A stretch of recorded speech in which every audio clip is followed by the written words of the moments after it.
Well, enjoy him while he's here, folks, because you never know if this will be the last time we see Nate Diaz in the UFC with a fan base really as big as any fighter in the sport.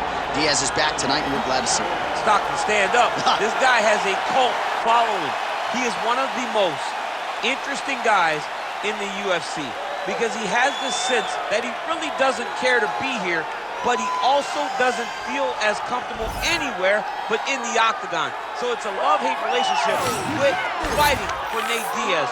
When he's happiest, when he's best, he's fighting in the UFC. A guy that boxes, unbelievable, but I think it's the attitude of Nate Diaz that has made him into one of the biggest stars that we've ever seen in the octagon. He had a couple of life-changing paydays against Conor McGregor, the win at UFC 196, the majority decision loss at UFC 202. Which to this day he says he won, right? He thinks he won that fight. But one thing goes without saying, and I'll say it anyway, when Nate Diaz fights, the world is watching, and that is the case yet again here tonight.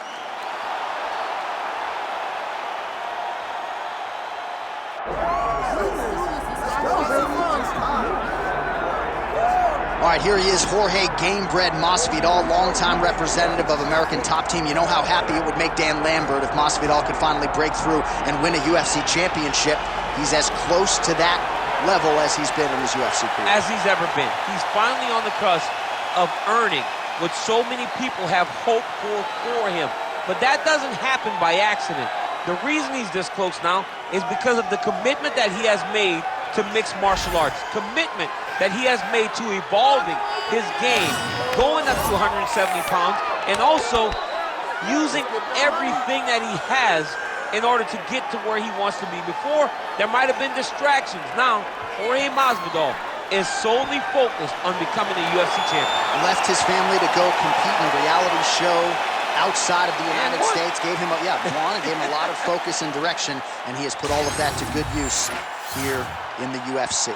Our tail of the tape for this highly anticipated welterweight fight. Now for the official introductions, here is Bruce Buffer. Ladies and gentlemen, this is the main event of the evening.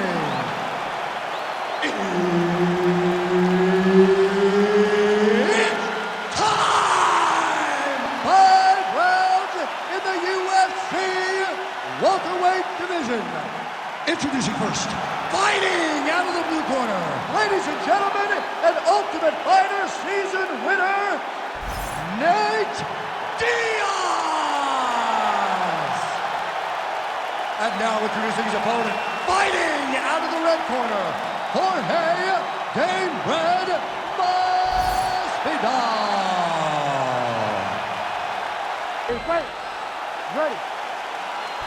With a dozen wins by submission, here is Nate Diaz yet again. Known though as a boxer, those hands are going to come at you right out of the chute here tonight, and they probably won't stop over 15 minutes. Nate Diaz, a very tricky proposition, really for anyone at 155 or 170 pounds.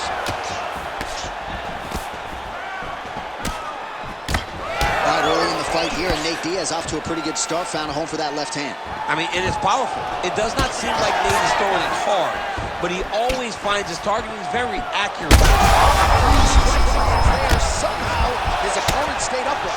I mean, he's still on his feet, but he's not up by much. Well, that overhand, big weapon for him throughout his career. It's been there all night. Look for him to go back to it here. Champ starting to see some swelling upstairs now. But he's taking way too many shots to the head.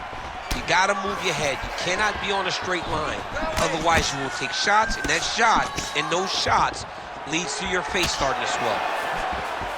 Well, now if you're the opponent, you really gotta be careful as Diaz is able to find a home for that right hand yet. When Diaz starts landing the right hand, you have got to stay firm. You have got to dig your heels in the ground and say, no way you're gonna just run me over. Easier said than done when you're facing Nathan Diaz. Well, Champ, I don't see that well, but it's hard to miss the redness underneath that elbow. A lot of bodily investment from his opponent, Tony. Yeah, it's an investment, John. It may not pay dividends right now, but the more you go there, the more damage you do, eventually it will show itself. Right now, it's starting to show. Huge shot finds the target there.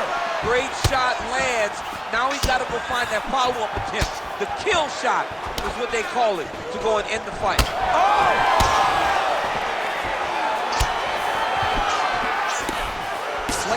total strikes have found the mark for Jorge Gamebred Masvidal.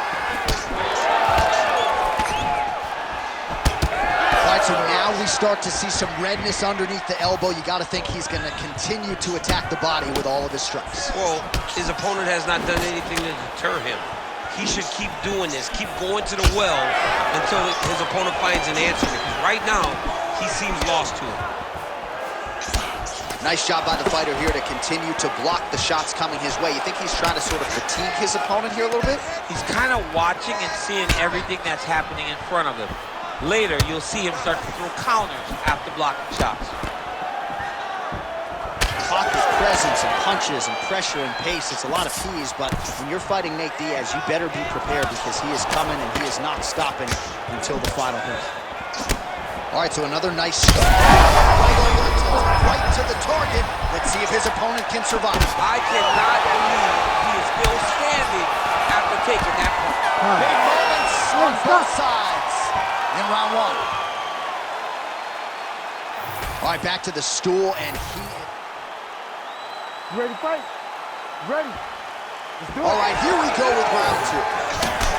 All right, so there's that Nate Diaz left hand. You've talked about the sneaky power. That one looked pretty good. Yeah, it doesn't look like he's throwing it hard, but he's so accurate that when he lands, he can hurt you.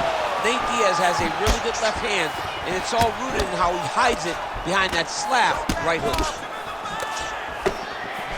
And he lands that side kick. So he's really starting to put together some significant body shots here. These are going to take their toll as this fight goes on. Oh, he's in real trouble now. Big right hand. Oh, that's big. Oh! Oh, nice right hand. Oh, body kick attempt here. It's no good.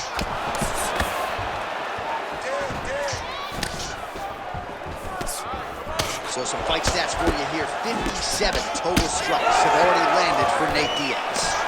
Accuracy rate is dipped a little.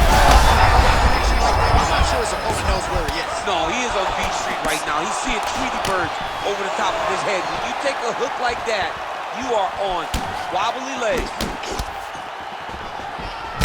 Well, we know you fans out there generally don't like premature stoppages, but I'm not sure this would be premature. Oh! Back and forth we go. These two guys are trading huge shots.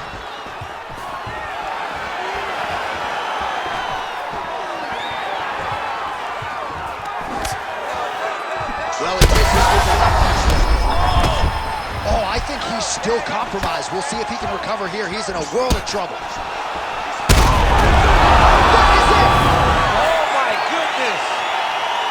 Yeah, man, crowd loving it. Just a gorgeous shot there to end the fight. Really just the way he drew it up. He found the opening and capitalized on it to the utmost extent.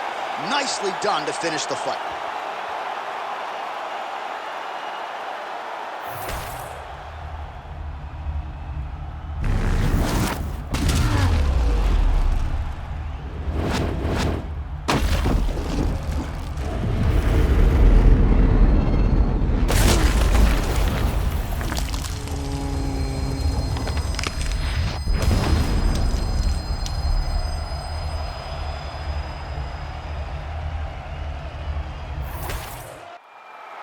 Let's get to Bruce Buffer. He has your official decision.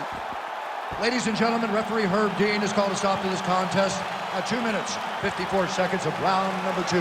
Declaring the winner by knockout, Nate Diaz!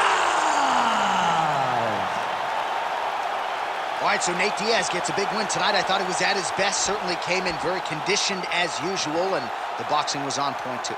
The boxing was on point. The cardio was ready.